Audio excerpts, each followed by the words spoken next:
La rubrique de Frédéric.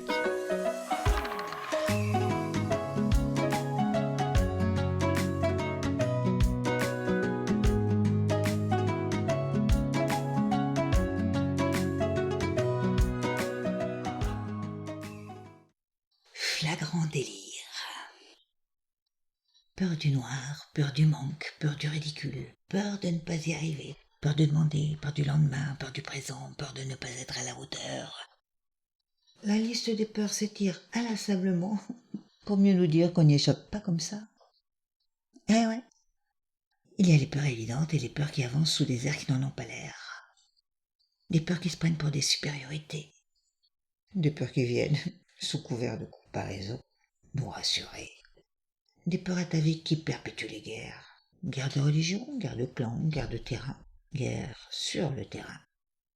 Guerre du quotidien qui ne dit pas son nom, car la peur, quand elle s'insinue dans tous les interstices de nos rapports au monde, nous bride et trouble notre vision.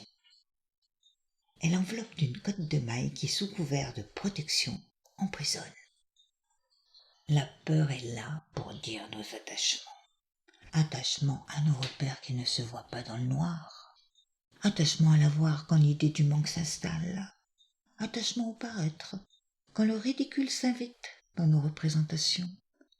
Attachement à l'idée de réussite qui inhibe ou galvanise. Attachement à nos attentes quand la peur du refus nous hante. Attachement à nos peurs elles-mêmes, car que serions-nous sans elles? Elles nous donnent de la valeur, tant elles pèsent dans le champ de nos pensées, de nos paroles et de nos actes. Elles rendent compte de notre importance en donnant à notre moi une place de choix.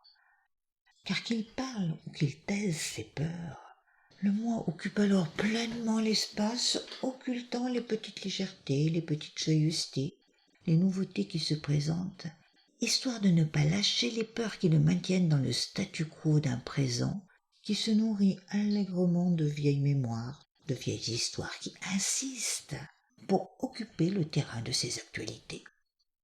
Car mieux vaut parfois une bonne souffrance qui donne l'impression d'exister qu'une légèreté d'être qui pose sur le monde un regard relatif.